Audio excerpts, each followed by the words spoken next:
Olá, gente, tudo bem? A paz do Senhor Jesus. Vamos dar sequência ao nosso estudo e hoje, avançando para o capítulo 2, versículo 2, de Apocalipse, nós estamos estudando sobre a igreja de Éfeso.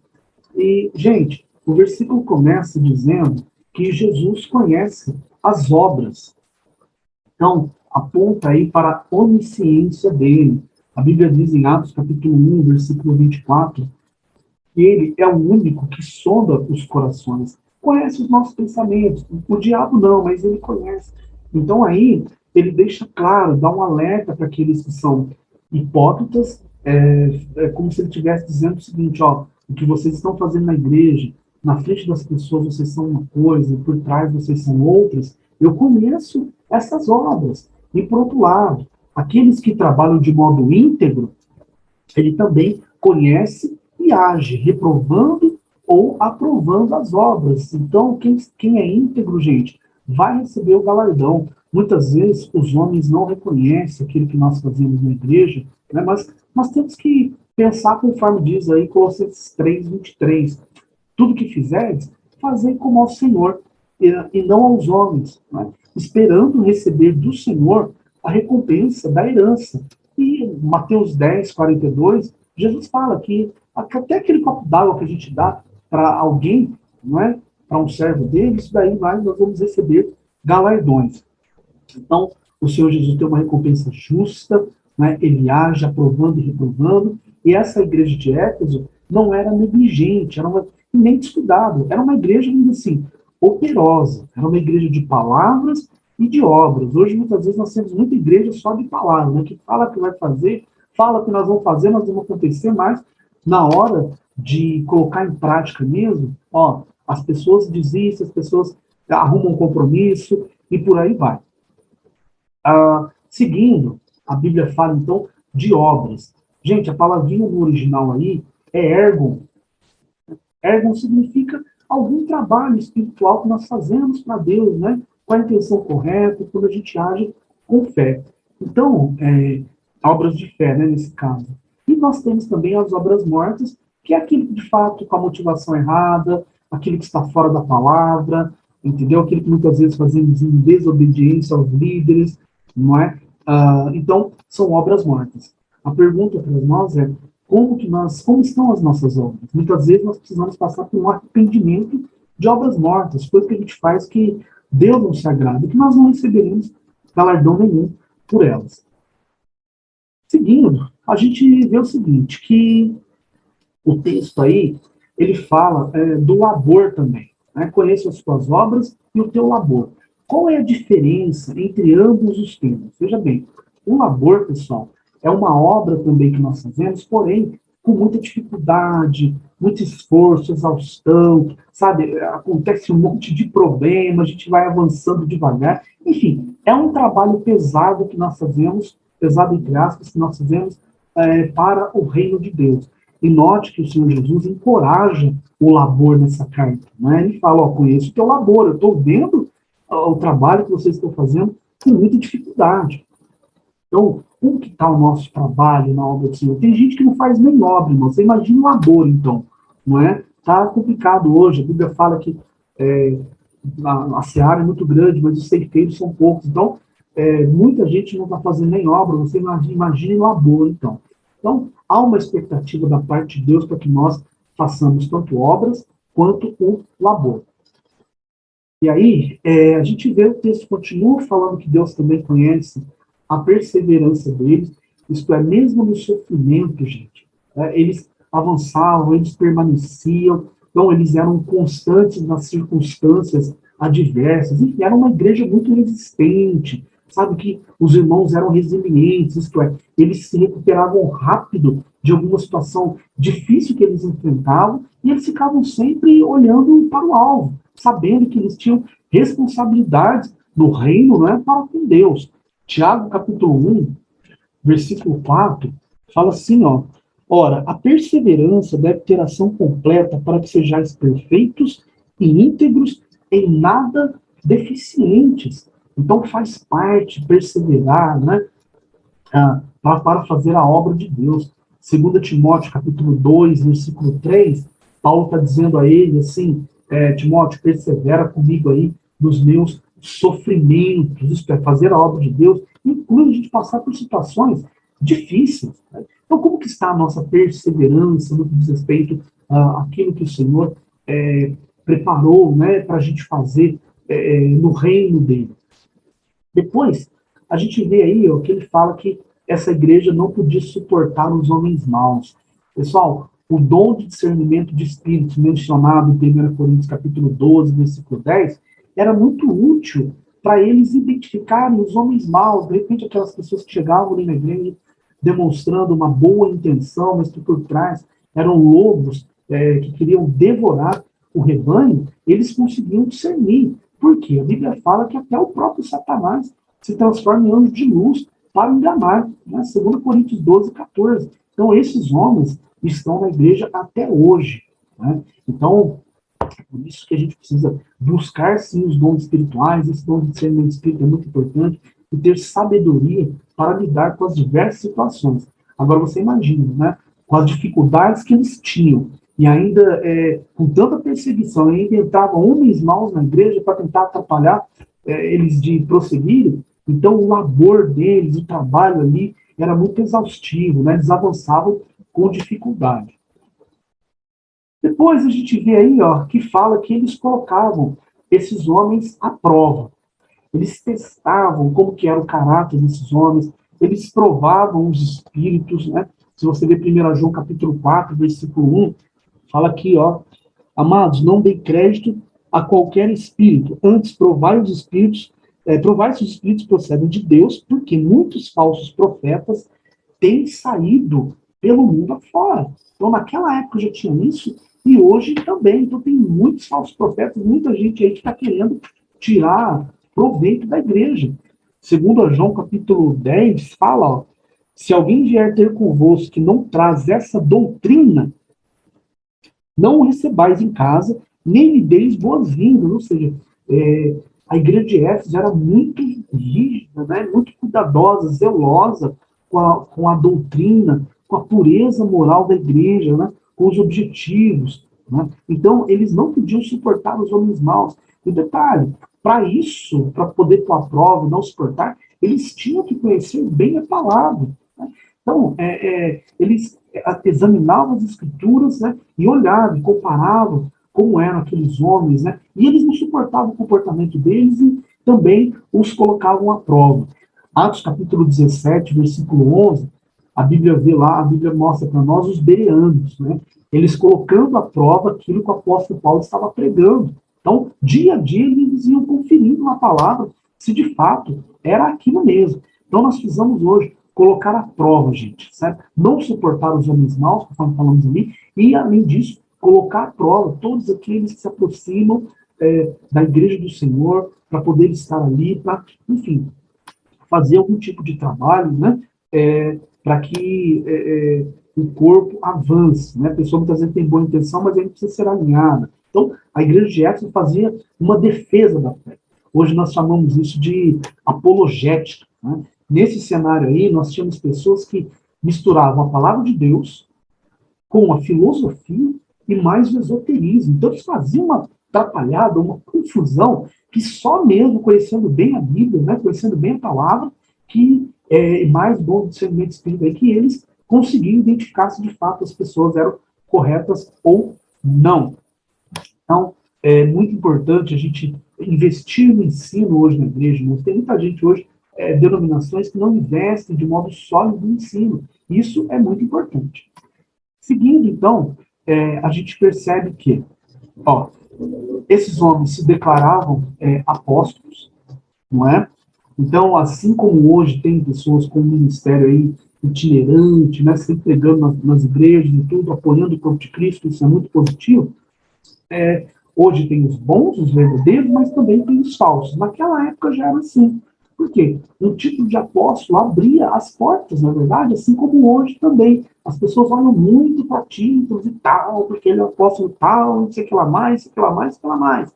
Então, naquele período, existiam esses homens que queriam entrar na igreja e muitas vezes tirar proveito delas. Hoje também, não é diferente. Note que eles, assim mesmo, se declaravam.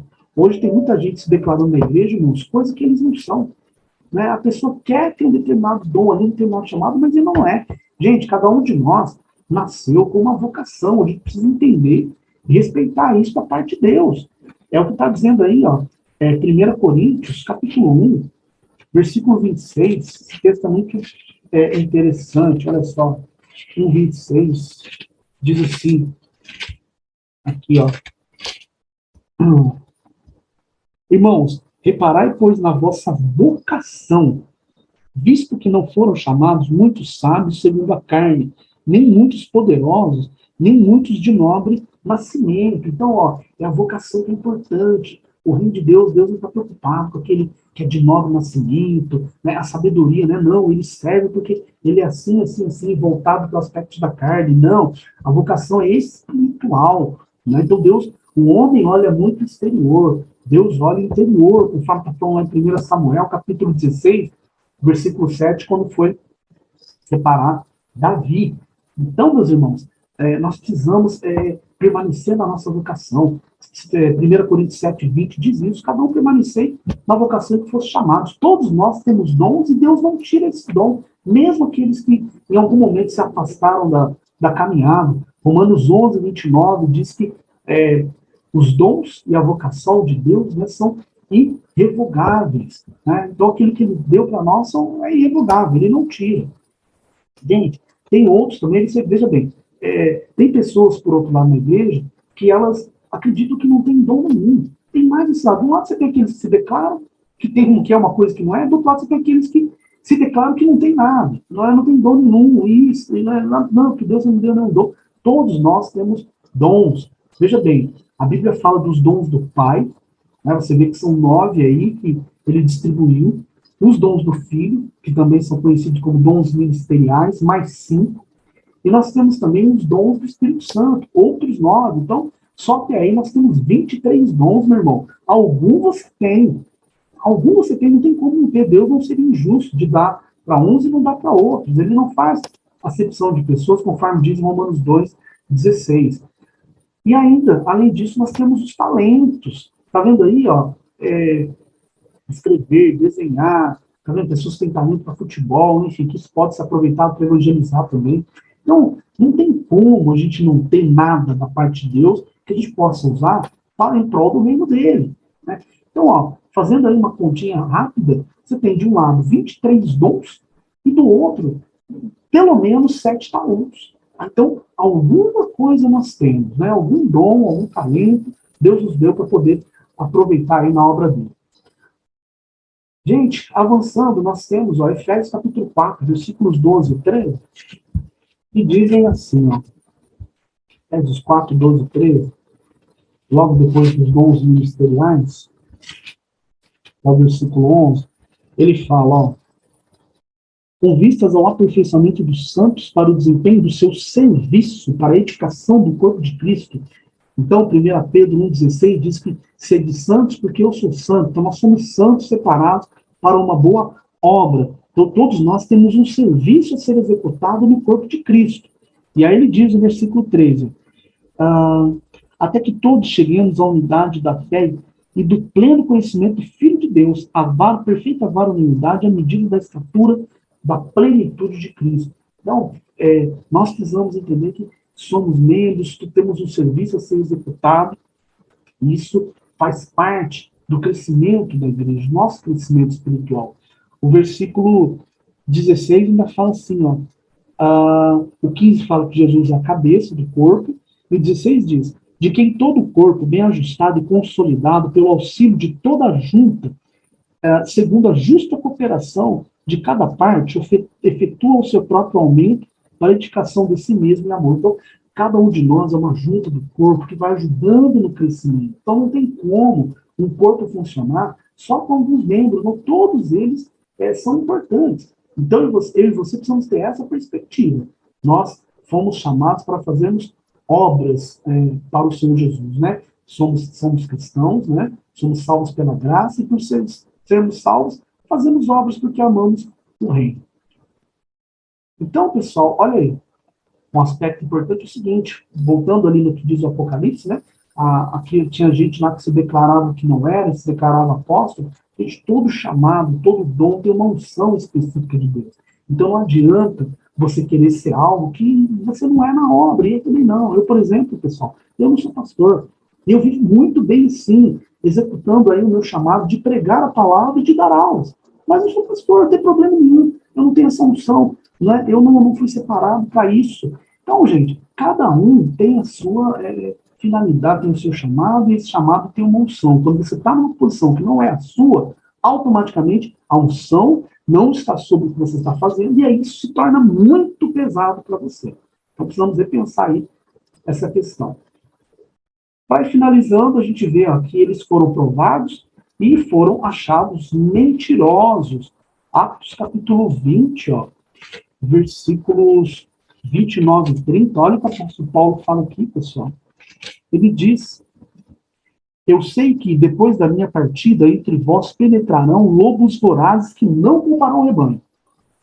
E que dentre vós mesmos se levantarão homens falando coisas pervertidas para arrastar os discípulos atrás deles. Então, ó, viriam pessoas de fora, os homens maus, e dentro da igreja também iria se levantar homens maus. Tá? Então, é o que está acontecendo hoje, com a igreja também. Normalmente vem gente de fora e homens maus de dentro. É o famoso joio e trigo, né? Então, esses homens eram mentirosos. Né? Então, a gente precisa ter cautela aí e analisar bem como está o nosso caráter, como é que está a nossa vida, para não nos tornarmos de uma hora para outra um homem mau, né? Para que a luz que está em nós não se torne em trevas. 1 João capítulo 2, versículo 22, ele diz aqui, ó, quem é mentiroso, senão aquele que nega que Jesus é o Cristo? Esse é o anticristo, o que nega o Pai e o Filho. Então está cheio de homens mentirosos no nosso meio. E aí eu encerro falando a você aí um convite, né, te fazendo um convite especial. Você foi feito para andar nas obras que Deus já preparou para você e para mim também, né? Efésios 2:10 diz que somos feituras dele, criados em Cristo Jesus para as boas obras, as quais Deus de antemão preparou para que andássemos nelas. Então você precisa entregar sua vida para Jesus Cristo, a fim de que você entre no reino e comece, primeiramente, acima de tudo, conquiste a sua salvação e depois comece a fazer obras de fé, comece a crescer espiritualmente, sabe? Isso vai ser muito bom para você, vai ser uma bênção para a tua vida e o que é melhor, né? Você vai conquistar a sua salvação, a sua entrada no reino. Para isso, é necessário que você nasça de novo.